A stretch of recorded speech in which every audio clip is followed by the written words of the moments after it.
I worked the night shift at a gas station because I needed the money.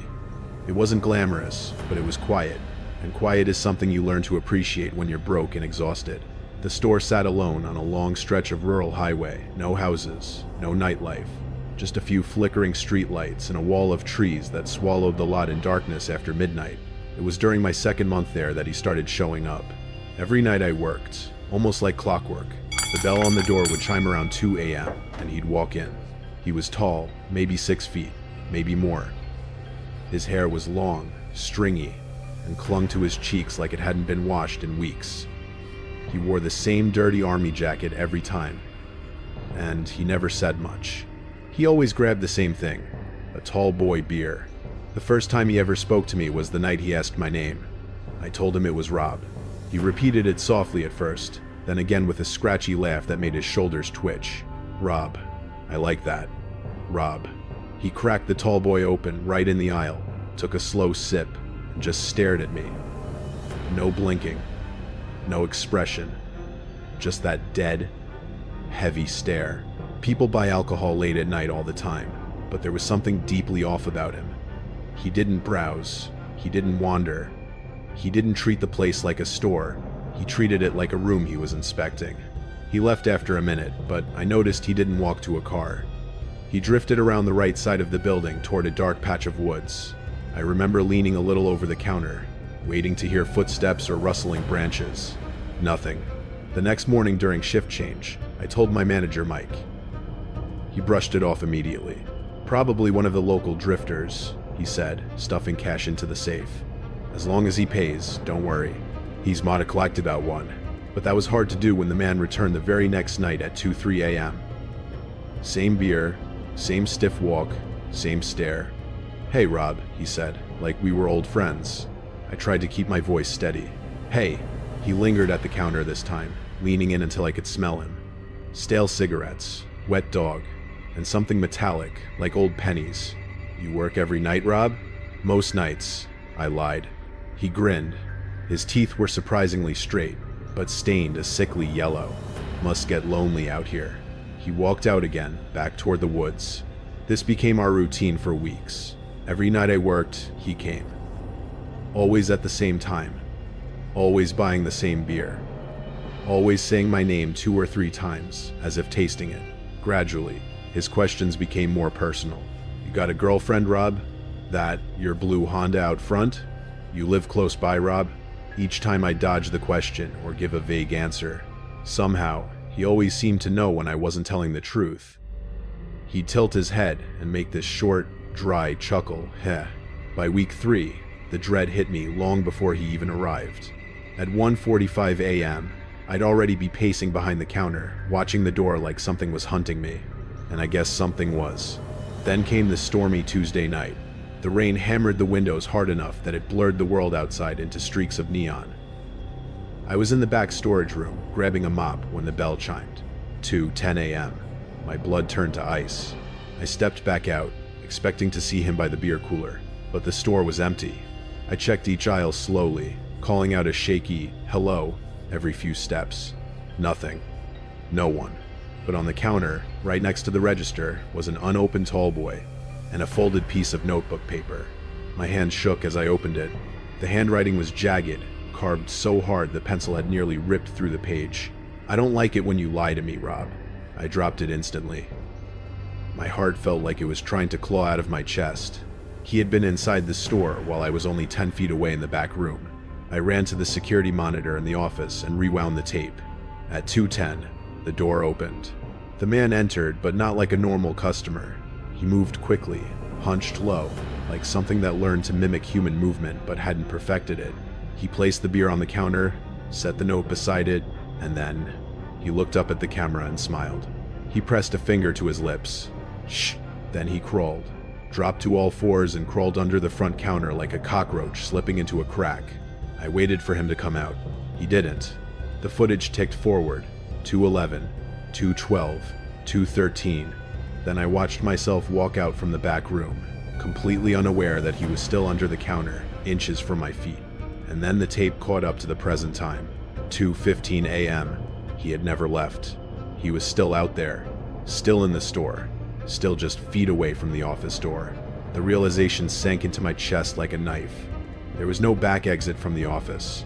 The only way out was through the same door that connected directly to where he was hiding. Slowly, silently, I reached for the lock on the office doorknob and pressed it. Click. The sound echoed in my skull. On the monitor, I saw movement. A pale hand emerged from beneath the counter. Then his head. His hair hung wet and lifeless, his eyes wide, locked on the office door. He stood, and he smiled. In that moment, I knew he had heard the lock. He took one slow step toward the office door, then another. He was inches from me now, barely separated by a thin piece of wood. "Rob," he whispered. His voice seeped through the cracks like cold air. "Why did you lock the door, Rob?" I didn't breathe. I didn't blink. If I made a sound, I felt like he would rip the door off the hinges. With numb fingers, I dialed 911 on my cell phone. The operator picked up immediately. Before I could speak, the man outside tilted his head. He had heard it. The doorknob twitched. With numb fingers, I dialed 911. Before the operator could finish her greeting, the man outside the door stopped breathing softly and went completely still, so still I could hear the static hum of the fluorescent lights through the wall. "Rob," he whispered again. Except this time it wasn't curious or gentle. It was angry, accusing. "Who are you talking to?" The doorknob jerked violently, left, then right. I stumbled back, knocking into a filing cabinet so loudly I bit down on my hand, trying to muffle the noise. "Sir, what's happening?" the operator asked. "He's at the door," I hissed. "He's trying to get in."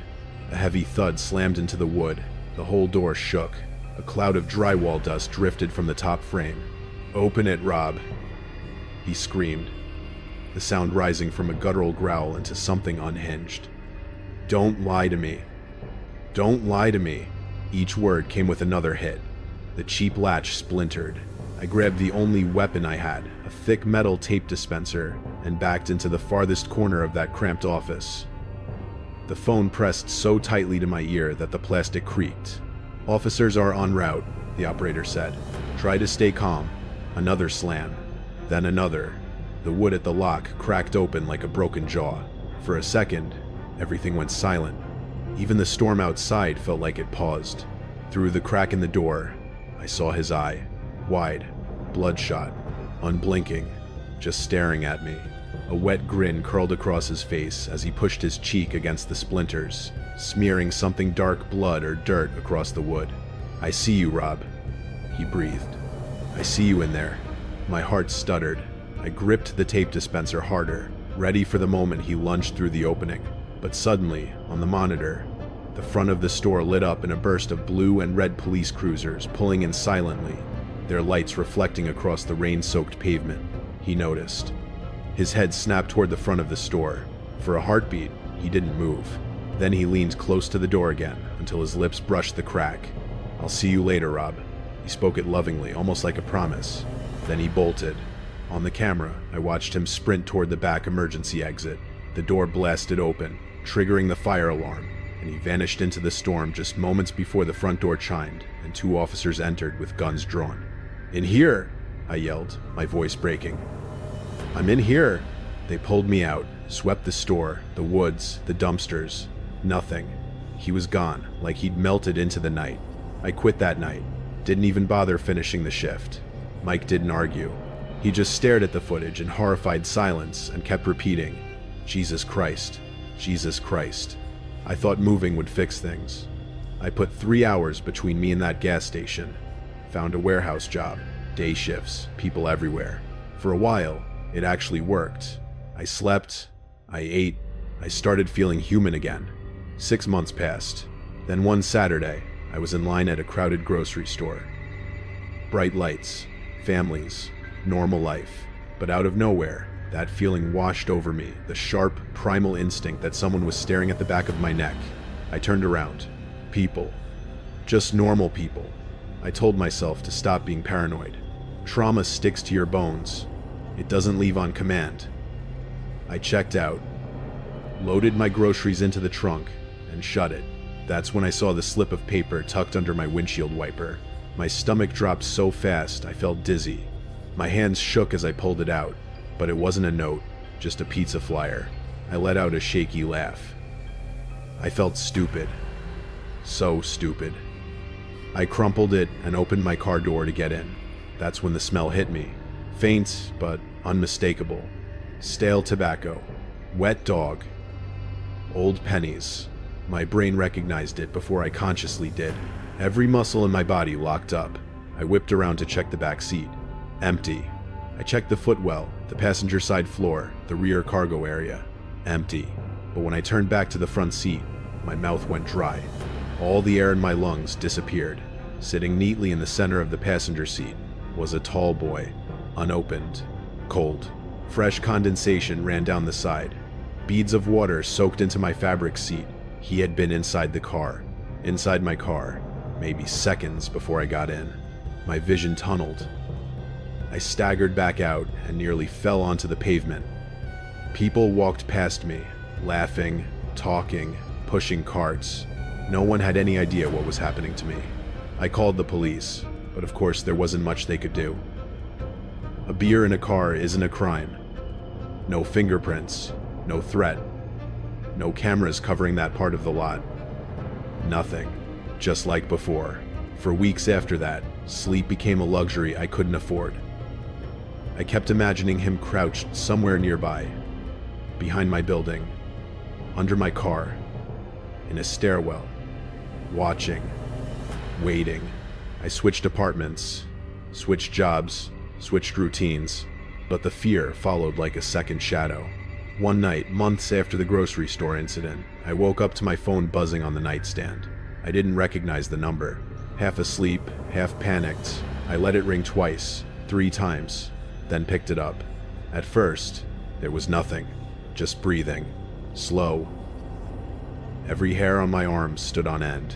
Then, quietly, almost affectionately, "Rob." I didn't speak, didn't move. "I told you I'd see you later." Minaraked. And then the line went dead.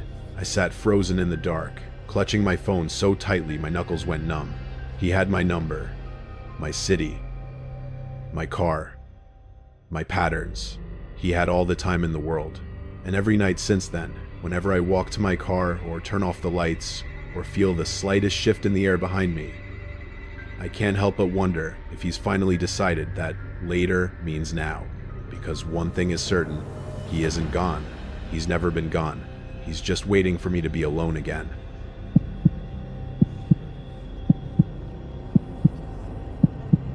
Most people think the scariest part of working at a remote gas station is the threat of robbery. A gun in your face, a hand in the till, that's the Hollywood version. But the real horror of the night shift isn't the violence. It's the boredom, the silence. Because when it's that quiet, your mind starts to play tricks on you. And sometimes, the things that break the silence are worse than the silence itself. I worked at a station off Interstate, 40 Inches, Arizona. It was one of those massive truck stops that feels like its own little city, glowing like a spaceship in the middle of the endless black desert. I worked the graveyard shift, 11 p.m. to 7 a.m. Usually, it was just me and the truckers coming in for diesel and coffee. The phone at the station rarely rang. If it did, it was usually the owner checking in, or occasionally a wrong number. It started on a Thursday, around 3 a.m. The station was dead. No trucks at the pumps, no cars in the lot. Just the humming of the slushy machines, and the flicker of a dying fluorescent bulb in aisle 4. The phone rang. It was a harsh, jarring sound in the quiet store. I jumped, spilling a little of my energy drink. "Shell station, this is Dan," I said, reciting the standard greeting. Silence. "Hello?" I asked. For a few seconds, there was just dead air. Then, I heard a sound. It sounded like wind howling, or maybe static, and underneath it, a faint, rhythmic scratching. Scritch, scritch, scritch. "Is anyone there?" I asked, annoyed. The line clicked dead. I hung up, figuring it was a prank or a bad connection. I went back to reading my book. 20 minutes later, the phone rang again. "Shell station," I said, a little more aggressively this time. "Dan," a voice said. It wasn't a question. It was a statement. The voice was synthesized, like one of those text-to-speech programs, but it had a strange cadence to it, like someone was hitting the keys too hard. "Yeah, this is Dan. Who's this?" "The blue car," the robotic voice said. "The blue car at Pump 6. I frowned and looked out the window toward the pumps. Pump 6 was the furthest one out, near the edge of the darkness where the lights didn't quite reach. There was no car there. The lot was empty. "There's no car at Pump 6, I said, looking at the security monitors to be sure. The screens confirmed it. "Empty lot." "Not yet," the voice said. I stared at the phone. A cold shiver went down my spine. It was a prank, obviously. Just some kids messing with the night shift guy. But how did they know my name? I wasn't wearing a name tag, and I hadn't worked there long enough to be a local fixture. Maybe they knew the schedule? I tried to shake it off. I turned on the radio to drown out the silence. 4 a.m. The phone rang again. I let it ring 3 times before picking it up. My hand was shaking slightly. "What do you want?" I snapped. "The blue car," the voice repeated. "Pump 6. The woman in the passenger seat is crying." I looked out the window again. Still nothing. Just the concrete and the moths swarming the lights. "Listen, man, I'm going to call the cops if you keep this up," I warned. "She's crying because she knows," the voice continued, ignoring my threat. "She knows what's in the trunk." "Who is this?" I shouted. "Don't go outside, Dan," the voice said. "Whatever you do, don't go check Pump 6. Click. I slammed the phone down. My heart was racing. This wasn't funny anymore. It felt specific. Malicious. I grabbed the store's portable phone and walked to the front doors. I locked them. I wasn't supposed to lock the doors. We were 24 hours, but I didn't care. I needed a barrier. I stood by the glass, staring out at Pump 6. It was just a lonely island of concrete in the dark. 10 minutes passed. Nothing happened. Then, at 4:15 a.m., headlights swept across the parking lot. My breath hitched. A car was pulling in. It was an older model sedan, beat up, with one headlight dimmer than the other. It was blue. I watched, paralyzed, as the car rolled slowly through the lot. It didn't go to Pump 1 or 2, which were brightly lit and close to the store. It rolled all the way to the edge, to Pump 6. The engine cut. The lights went off. I squinted, trying to see inside. The tint was dark, but the station lights illuminated the front cabin enough for me to see 2 silhouettes. A driver and a passenger. The passenger was slumped forward, her hands over her face. Her shoulders were shaking. She was crying. The driver's door opened. A man stepped out. He was big, wearing a hoodie pulled up over his head. He walked around to the back of the car. He put a key in the trunk. She knows what's in the trunk. I backed away from the window, fumbling for the phone to dial 911. But just as I unlocked the screen, the store phone, the landline on the counter behind me, rang again. It rang loud and long, screaming for attention. I looked at the guy at the pump. He had the trunk open now. He was reaching inside for something heavy. I looked at the phone. I ran to the counter and snatched it up. "What?" I whispered. "You locked the door, Dan," the robotic voice said. "That was smart." "Who are you?" I hissed. "Where are you watching from?" "I'm not watching," the voice said. "I'm warning. He's coming in, Dan. He needs help with the cargo, and you're gonna let him in." "I'm not letting him in," I said. "I'm calling the police." "If you call the police," the voice said, "he will see you on the phone. He's looking at you right now." I looked up. The man at Pump 6 had slammed the trunk shut. He was standing by the pump, staring directly at the store, directly at me. He wasn't pumping gas. He started walking toward the entrance. "He has a tire iron in his sleeve," the voice on the phone said. "Run to the back, Dan. Lock yourself in the freezer. Do it now." I hesitated. Was the voice trying to save me? Or was it trapping me? "Why should I trust you?" I asked. "Because," the voice replied. And for the first time, the robotic filter slipped, revealing a human, raspy whisper underneath. "Because I'm calling from inside the store. Because I'm calling from inside the store." The words hit me like a physical blow to the stomach. The air in the shop suddenly felt freezing. My eyes darted frantically around the small sales floor. The aisles were low, waist-high shelves mostly. except for the tall beverage coolers along the back wall and the towering snack displays near the coffee station. "Where are you?" I stammered, backing away from the counter until my spine hit the cigarette rack. I scanned the ceiling, looking for vent covers, looking for anything out of place. "He's at the door, Dan," the voice rasped, the robotic filter completely gone now. It was a man's voice, hoarse, breathless, and terrifyingly excited. "He's gonna break the glass. You need to hide. Go to the cooler. Go now." Smash. The sound of the safety glass shattering was deafening. I spun around. The man in the hoodie had swung the tire iron into the front door. The spiderweb cracks bloomed instantly, shimmering under the fluorescent lights. He drew back for another swing. Panic, raw and unthinking, took over. I didn't go to the cooler. The cooler had no lock. I ran for the manager's office, a tiny, windowless room behind the counter with a solid steel door. "No, not the office," the voice on the phone screamed, sounding angry now. "The cooler, Dan! Go to the cooler!" I ignored the voice. I dropped the phone on the floor and sprinted into the office, slamming the heavy door shut and throwing the deadbolt. I collapsed against the metal, gasping for air. My heart hammering so hard, my vision blurred. Outside, in the main store, I heard the front door finally give way. Glass cascaded onto the tile floor like rain. Then, heavy boots crunching on the shards. I held my breath, sliding down to the floor, pressing my ear against the gap at the bottom of the door. I waited for the footsteps to come to the office. I waited for the handle to turn. "Help!" The shout came from the main store. It wasn't a threat. It was a plea. "Please, is anyone here? He's shooting at us." I froze. It was the man with the tire iron. He didn't sound like a killer. He sounded terrified. "Call 911, he screamed again. "My wife, she's shot, please." My mind reeled. The blue car. The crying woman. The voice on the phone had told me she was crying because she knew what was in the trunk. The voice had told me he had a weapon. The voice had manipulated me into locking the door, forcing the guy to break in. The realization washed over me like ice water. The caller wasn't trying to save me. He was trying to isolate me. Or worse, he was toying with me while watching the whole thing play out. I scrambled up and grabbed the landline on the manager's desk to dial 911. But the line was dead. The cord had been ripped out of the wall. I grabbed my cell phone. 4:22 a.m.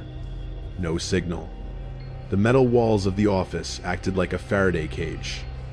I usually had to stand by the front window to get a bar. I grabbed the heavy Maglite flashlight from the desk and unlocked the door. I had to know. I cracked the door open. The man in the hoodie was leaning over the counter, frantically trying to use the store phone, the one I had dropped. He saw me and threw his hands up. "Don't shoot!" he yelled. "Man, please." We were on the highway. A truck pulled up, started firing. We pulled off. "I have a flat. I need help." I looked at him. He was sweating, eyes wide with genuine terror. He wasn't the monster. "Where's the other guy?" I asked, stepping out, raising the flashlight like a club. "What guy?" he asked, confused. "The guy inside," I shouted. "The one on the phone." The man looked around the empty store. "There's nobody else here, man. Just us. Please, my wife is bleeding." I looked at the phone receiver dangling off the counter. I picked it up. The line was open. "Are you still there?" I whispered. Silence. Then, a soft click. The line went dead. I called the police from the store phone. They arrived in 10 minutes, paramedics in tow. The woman in the car had a graze wound on her shoulder from a road rage incident miles back on the interstate. She was in shock, but okay. The husband hadn't been coming to kill me. He was retrieving the tire iron to change his blown-out tire and had run to the store for safety when he saw the lights. But that wasn't the end of it. While the paramedics were tending to the woman, I told the sheriff about the calls, about the voice saying he was inside the store. The sheriff, a grizzled guy named Miller, frowned. "He said he was watching me," I said, shivering. He knew I locked the door. He knew when I picked up the phone. Miller ordered a sweep of the building. They checked the cooler, the bathroom, under the counters. Nothing. Maybe he was watching from the woods with binoculars, Miller suggested. He knew I went to the office, I insisted. He told me not to go to the office. He wanted me in the cooler. Miller paused. He looked at the walk-in cooler. It was a large unit with glass doors on the front for customers, but it was stocked from the inside. There was a narrow, insulated corridor behind the drinks that ran the length of the wall. "Check the cooler again," Miller told his deputy. Top to bottom, the deputy went in. A moment later, he shouted, "Sheriff." I followed them in. The air was frigid, smelling of cardboard and ozone. Behind the racks of energy drinks and beer, in the far back corner where we stored the extra CO2 tanks, there was a service ladder leading up to the space above the drop ceiling, the crawl space where the HVAC units were. The ceiling tile had been pushed aside. The deputy shined his light up into the hole. "Mother of God," Miller whispered. He boosted me up so I could see.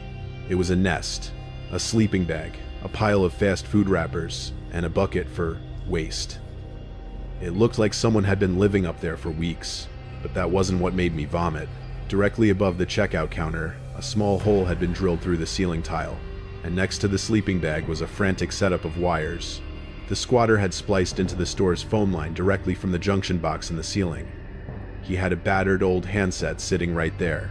He could see me. He could hear me. And the reason he wanted me to run to the cooler? Because the service ladder, the only way down from his hiding spot, landed right inside the cooler door.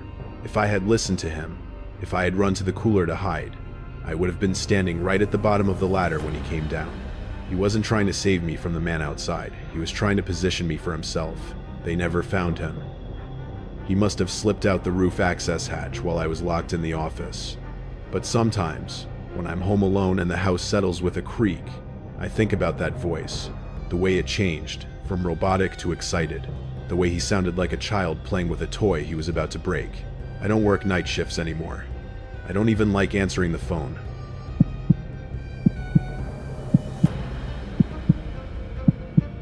I've been listening to your channel for years, usually while I'm driving or trying to fall asleep. You never think you'll be the one sending in a story. You always tell yourself you'd be smarter, faster, or more observant than the people in these videos. But I'm writing this to tell you that sometimes your own instincts are used against you. This happened about 4 years ago. I was 22, living in a small, Rust Belt town in Ohio. I was working the graveyard shift at a generic gas station off the main highway. If you've ever worked nights, you know the drill. Sell cigarettes to locals, mop the floors, and try not to fall asleep standing up. It was a Tuesday night, around 11:30 p.m. The store was dead. The only sound was the humming of the slushy machine and the buzzing of the fluorescent lights. I saw a headlight sweep across the front lot. A clean, silver sedan pulled up to pump 4. It stood out because usually we only got beat-up trucks or rusted SUVs at this hour. I watched the monitor. The driver didn't get out. Instead, the passenger door opened. A woman stepped out. She was young, mid-20s, dressed in a nice wool coat. She looked normal, but her movements were stiff, rigid. She walked quickly toward the store, keeping her head down. When the bell chimed, she flinched visibly. She didn't look at me. She walked straight to the snack aisle, grabbed a bag of chips and a bottle of water, and hurried to the counter. Her hands were trembling so badly she almost dropped the water bottle. "Just these?" I asked, trying to be friendly. She didn't look up. She just nodded, her hair curtaining her face. She slid a credit card across the counter. I ran it, and the machine printed the merchant receipt. "Sign here, please," I said, placing a pen in front of her. This is when the red flag started waving. A signature takes 2 seconds, but she held the pen to the paper, her hand shaking violently. She took a deep, terrified breath, stole a quick glance out the window at the car at pump 4, and then began to write. She wrote for a long time, 10 seconds, maybe 15. She was pressing down so hard I could hear the pen scratching against the counter. Finally, she stopped. She slid the receipt back to me, face down.